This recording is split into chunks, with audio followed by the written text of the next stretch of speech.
자, 이번에는 부동산 정보를 알려주는 아주 중요한 사이트가 또 있죠. 공시가격에 대한 정보를 알려주는 사이트인데요. 이건 한국부동산원에서 옛날에 감정평가원이었죠. 한국부동산원에서 제공해주고 있는 정보 사이트죠. 공시가격 알림이. 공시가격, 재산 각종 국가 정책에서 필요한 기준 금액을 정해 놓은 가격입니다. 이 가격이 국가 정책의 기준이 되는 가격으로 사용하고 있기 때문에 그래도 우리가 부동산을 분석할 때 이런 공시가격을 참고로 해서 분석을 할 수 있는 방법을 동원해 보면 좋은 도움이 됩니다. 그리고 국가법령정보센터라고 있는 것인데요. 법을 많은 사람들이 싫어합니다. 저도 정말 돈 되는 정보는 법에 있고 돈을 잃을 수도 있는 정보가 법에 있기 때문에 법을 공부를 하지 않을 수가 없는 것이라서 이 국가법령정보센터를 잠깐 살펴볼 생각이고요. 세움터라고 하는 곳이 있는데 이름 잘 지었죠. 세움. 건축허가와 관련되어 있는 국가민원정보 사이트입니다. 인터넷으로 건축허가도 이 세움터를 통해 갖고 신청을 하고요. 그래도 일반인들은 접근해 가지고 이 건축 인허가 정보를 기본적으로 참고해 볼 수 있는 부동산 정보 분석에 참고해 볼 수 있는 도움이 되는 사이트입니다. 요 세 개 사이트 정도를 살펴보게 되면은요, 과세 기준이 되게 되는 공시가격을 기본적으로 알 수 있고, 대한민국에 있는 모든 법률 창고가 대한민국 국가법령정보센터죠, 그죠? 그것도 활용할 수 있는 방법을 약간 배울 수 있게 되고, 대한민국 모든 판례도 역시 같이 해서 찾을 수 있게 됩니다. 건축 인허가 내용도 알 수 있게 된다는 것은 부동산 분석하는 데 있어서 중요한 부분이 되겠죠. 자, 한번 찾아볼까요, 실제로요? 자, 먼저 공시가격 알림에 대해서 한번 알아볼까요? 공시가격의 종류를 보면은 이렇게 네 가지 정도로 나눌 수 있는데요. 부동산의 종류가 이렇게 크게 이렇게 공시가격을 분류를 해놓은 것으로 생각하면 됩니다. 토지의 공시가격이 있고요. 단독주택도 공시가격이 있을 것이고, 공동주택, 아파트나 다세대주택 그런 것도 공시가격이 있을 것이고, 그 외 건축물 있죠. 그것도 공시가격이 별도로 있습니다. 자, 그런데 명칭이 조금 달라요. 이 부분만 조금 신경 써서 명칭에 대해서만 알고 있으면 헷갈리지 않을 텐데, 토지의 공시가격은 토지 공시지가라는 표현을 쓰고 있습니다. 토지 공시지가. 그 단독주택의 공시가격은 개별주택 공시가격이라는 용어를 쓰고, 공동주택 공시가격은 역시 공동주택이니까 공동주택 공시가격이라는 용어를 쓰고 있습니다. 그의 건축물은요, 건축물 기준시가라는 표현을 쓰기도 하고 건축물 시가표준액이라는 표현을 쓰기도 하는데, 건축물 기준시가라는 용어는 국세청에서 사용하는 용어이고요. 같은 내용이지만은 건축물 시가표준액은 지자체에서 사용하고 있는 용어입니다. 그런데 같은 내용으로 판단하시면은 아무 별 문제가 없습니다. 자, 그래도 모를 때는 이렇게 찾아갈 수 있는 방법이 있죠. 국세청에 가시면 이렇게 기준시가를 안내해 주는 곳이 있고요. 물론 그 공시가격 알림위에서 서비스 해주지 않는 연도의 물건들이 있습니다. 그럴 때는 이제 국세청의 사이트에 가서, 국세청 사이트에 가면 기준시가 안내 사이트가 있어요. 공동주택일 때, 단독주택일 때, 토지일 때, 비주거용 부동산일 때 이렇게 분류를 해놨네요. 2005년까지는 여기에 누르면 되고, 그죠?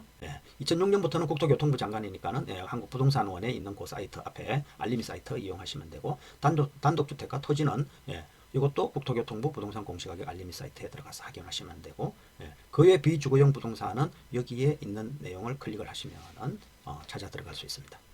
그리고 위택스 지방세 정보를 알기 위해서 이제 시가표준액, 용어는 똑같은 말인데 건축물 시가표준액도 요 위택스에서도 지방세 정보 해가지고 별도로 건축물 시가표준액 조회라는 뭐라 그러죠? 요거를 찾아가가지고 클릭해서 들어가면 찾을 수 있습니다.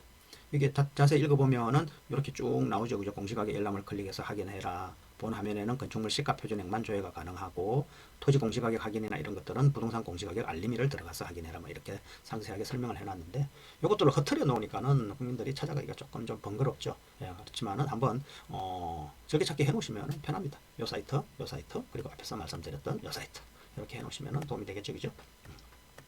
한번 실제로 한번 들어가 볼까요? 법령정보센터 있고, 법령정보센터에서 좀 더 도움이 될 수 있는 사이트가 좀 더 있네요. 그죠? 로엔비라고 하는 곳 사이트, 그리고 엘박스라고 하는 곳, 여기에서도 어느 정도 뭐 비용이 들지 않는 선에서 충분히 그래도 정보를 찾을 수 있는 아주 훌륭한 사이트라고 생각이 들어서 저도 많은 사용을 하고 있는 사이트입니다. 세움터 마지막으로 나오네요. 그죠? 이것도 세움터 사이트에 들어가서 오늘 한번 살펴보기로 할 것입니다. 자, 그러면은 다시 앞으로 돌아가서 공시가격 알림이부터 잠깐 살펴볼까요? 공시가격 알림이를 살펴볼 때 이 사이트를 잠깐 가지고 내려오겠습니다. 보면은 이렇게 토지, 주택 있고, 토지, 그죠? 주택 토지로 나눠져 있고 주택은 공동주택하고 공동주택 공시가격, 단독주택 공시가격 이렇게 나눠져 있습니다. 그죠? 공동주택 공시가격, 단독주택 공시가격 이렇게 나눠져 있고 토지일 경우에는 개별 공시지가 이렇게 나눠져 있죠. 자, 그러면은 이것을 우리는 어떤 물건을 가지고 한번 찾아볼까요? 나눔 무료 투자 강의 안내입니다. 토지김 박사 카페에서는 부동산 투자 갈증을 해소해드리는 나눔 무료 투자 강의가 진행되고 있습니다. 아파트, 재건축, 재개발, 상가, 토지, 경매, 공매 등 다양한 분야의 투자 기본기와 노하우를 접하실 수 있습니다. 더 이상 투자에 힘들어하지 마시고 토지김 박사의 무료 나눔 강의에서 모든 것을 해결하세요. 행복한 미래를 위한 소중한 인연이 될 것입니다. 아무 부동산이나 한번 클릭해 볼까요? 이런 거 하나 찍어 볼게요. 동작구 사당동 1027-1 하나름 맨션이라고 되어 있네요. 그죠? 1027-1 하나름 맨션 뭐 메토 이렇게 있겠죠. 그죠? 이렇게 해서 요 주택의 공동주택인지 아닌지는 지금 모르죠. 봐야 되니까. 자, 공동주택 공시가격이 되는지 안 되는지 한번 살펴보겠습니다. 공동주택 공시가격 열람이 있네요. 그죠? 공동주택 가격 열람이 있고 지금 요 창이 나온 것은 지금 올해 공동주택 가격에 대한 열람을 하고 이의 신청을 하실 분에 대해서 하실 분을 위해서 이 창을 만들어 놓은 것이고 우리가 흔히 알고 싶을 때는 요걸 선택을 하면 되겠네요. 자, 그럼 서울특별시 아까 동작구 사당동이었나요? 사당동 지번 검색으로 가야죠. 서울특별시 동작구 사당동 아까 몇 번지였죠? 1027-1을 입력을 시켜보겠습니다. 지번 입력 1027-1을 선택을 하면은 공동주택이 맞네요. 그죠? 하나름 맨션인데 동명이 없다는 것은 한 개 동이 있다는 것이고 201호 한번 더 클릭해 볼까요? 열람하기 누르면은 이렇게 다 나오네. 하나름 맨션이죠. 쭉 나오니까는 공동주택의 공시가격이 2005년부터 쭉 이렇게 상승된 것을 확인할 수 있고 2005년 이전 거를 알고 싶으면은 아까 기억나세요? 2005년 이전의 공시가격을 알고 싶을 때는 아까 말씀드렸던 거 잠깐 기억이 나실지 모르겠는데 얘기했죠. 2005년까지는 이 사이트에서 국세청 홈택스에서 찾으시면 된다는 말씀이죠. 그죠? 자, 이렇게 해서 주소를 치면은 이런 내용에 대해서 기본적으로 부동산의 공시가격을 찾아볼 수 있다는 말씀입니다. 이렇게 활용하시면 될 것 같고요. 자, 국가법령정보센터 한번 들어가 볼까요? 법령정보센터 여기에 들어가면은 뭐 건축법 하나 치보면은 이렇게 나오죠. 그죠? 건축법에 관련되어 있는 모든 것들이 나오고 아무 법이라도 치면은 뭐 도시개발법 이렇게 치면은 도시개발법이 바로바로 나오고 또 뭐라 할까요? 도시 및 주거 환경 정비법 이렇게 주거 환경 이 정도만 쳐도 주거 환경이 들어가 있는 법률은 여기 다 나와 있죠. 그죠? 그리고 여기 좌측에 보면 법령에 대한 것이 있고 자치법규도 여기 있지 않습니까? 그죠? 자치법규 같은 것은 어떻게 조례를 이야기하는 것인데 조례를 찾을 때는 반드시 행정구역을 쳐줘야 됩니다. 서울 특별시 도시 및 주거환경 이렇게 치면은 서울특별시 도시 및 주거환경 정비조례 이런 것들이 나오고 서울시 도시 글자가 들어가 있는 것은 도시계획조례 뭐 이런 식으로 나오죠. 이렇게 확인을 할 수가 있답니다. 자, 국가법령정보센터는 이렇게 확인해서 정보를 찾아가는 방법은 알 수 있습니다만 그 세부적인 정보에 대해서 세부적인 법률에 대한 내용은 이제 개별법을 공부하고 개별 분야를 공부하는 파트에서 별도로 배우시게 되겠죠. 그죠? 종합법률정보라고 나와 있는데 이거 역시도 판례까지도 쉽게 찾아볼 수 있죠. 대한민국 법원 종합법률정보 치면은 여기 나오네요. 그죠? 이렇게 치면은 이게 조금 전에 제가 캡처했던 그 사이즈가 내용이 나오죠. 여기에 뭐 전체 판례 법령에 이렇게 조회를 하면은 여기 판례만 조회하고 싶다는 판례에 대한 키워드를 넣으면은 다 나옵니다. 그러면은 뭐 상속세 이렇게 치면은 바로 자동 완성 기능이 있어서 상속세 관련되어 있는 다양한 판례들이 나와 있기 때문에 이런 판례들을 공부를 하면서 또 물건 분석하는 부분과 연관을 시켜서 알 수 있다는 거죠. 자, 다시 돌아와서요. 다음 페이지를 한번 볼까요? 1박서 요건 검색을 해보시면 되고 로앤비 두 개 사이트는요 법무법인에서 별도로 만들어서 대국민 서비스로 운영을 하고 있는 건데 조금 깊이 들어가면은 유료를 요구합니다. 유료를 요구하지만은 우리 수준에서는 굳이 전문 변호사들의 수준까지 내용이 굳이 필요 없기 때문에 공짜로 할 수 있는 이런 부분까지만 서비스를 받으시면 될 수 있는 정보입니다. 자, 그러면은 세움터에 대한 내용을 한번 알아볼까요? 세움터라는 것은 아까 이제 건축 인허가 정보라고 말씀드렸지 않습니까? 그죠?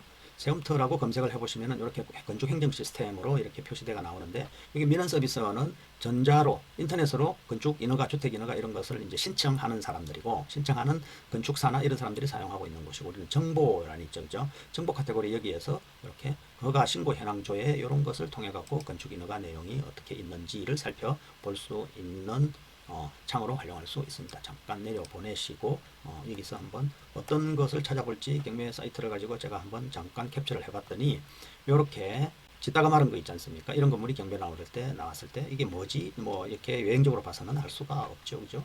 울산 중구 방구동 693번지인데 이런 식으로 신고 현황 조회에 들어가서 조회하기를 하면은 언제 허가가 났고 뭐 허가에 대한 기본적인 내용 정도는 기본적으로 알 수 있게 되는 거죠. 자, 그러면 그 사이트를 다시 한번 가져와 가지고 693번지였죠. 요 빨간색 표시되어 있는 요 부분만 필수적으로 입력을 하면 됩니다. 중구 방구동이었죠, 그죠? 방구동 아까 여기 대지였죠, 그죠? 693번지 해서 조회를 하면은 이렇게 이 자리에 대한 693번지 건축 인허가 내용에 대한 내용이 나오네요, 그죠? 여기에 나오는데 요거를 콤보를 올려버리면은 693번지에 나와 있는 거, 693번지 1번, 2번, 3번 나오는데 693-3은 허가하고 번지 수하고는 좀 다르죠, 그죠? 요거 두 개가 되어 있는데 93년도에 허가 받은 것은 이제 허가 받은 내용이 있지만은 지금은 93년도에 뭐 사용 승인되었지만은 아까 물건을 봤던 것은 신축이지 않습니까? 그죠? 신축이니까 2017년도에 허가 받은 물건이 지금까지 저렇게 조금 짓다가 멈춘 사례가 아닐까라고 추측을 해서 요거를 클릭을 해보면은 허가 내용에 대한 간략한 내용을 할 수 있죠. 법례를 이렇게 파란색은 허가 신고, 빨간색은 착공, 지금 이제 착공 단계, 착공 신고만 되어 있고 아직까지 사용 승인이 나지 않은 단계라고 생각을 하시면 되죠. 2017년도에 허가를 이렇게 받았고, 네, 대지 면적과 건축 면적, 연면적, 단독주택이고 다가구 주택인데 일종 걸린 생활시설로 이렇게 허가받았는데 무슨 이유인지, 이렇게 착공을 했는데 무슨 이유인지 완공이 아직까지 안 되고 있다라고 이렇게 참고적으로 확인을 할 수 있죠. 자, 이런 식으로 기본적으로 부동산 분석하는데 도움이 되는 사이트들을 활용을 하시면은요, 좀 앉아서도 많은 내용을 손품을 통해서도 가지 않고도 설령 가는 것보다도 더 자세한 내용을 확인을 할 수 있는 세상에서 우리는 부동산 투자를 하고 있으니 많이 좀 예전에 비하면 많이 편해졌죠. 예. 가세 기준 금액을 스스로 알 수 있게 되는 사이트가 뭐였죠? 예, 부동산 알림이었죠. 그죠? 알림이. 그리고 연도별로 오래된 것들은 국세청 홈택스에 들어가서 알아보시면 되고, 또 지자체에서 지자체 위택스에서도 알아볼 수 있고, 그죠?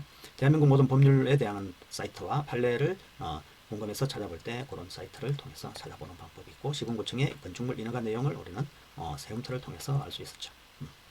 이렇게 알 수 있게 되면 등기 신청 때 취등록세 금액도 사전에 예상을 할 수 있게 되고, 경공매 물건을 분석할 때도 활용할 수 있는 이런 도움이 되는 사이트니까는 즐겨찾기를 해놓을 만한 충분한 가치가 있는 사이트들입니다.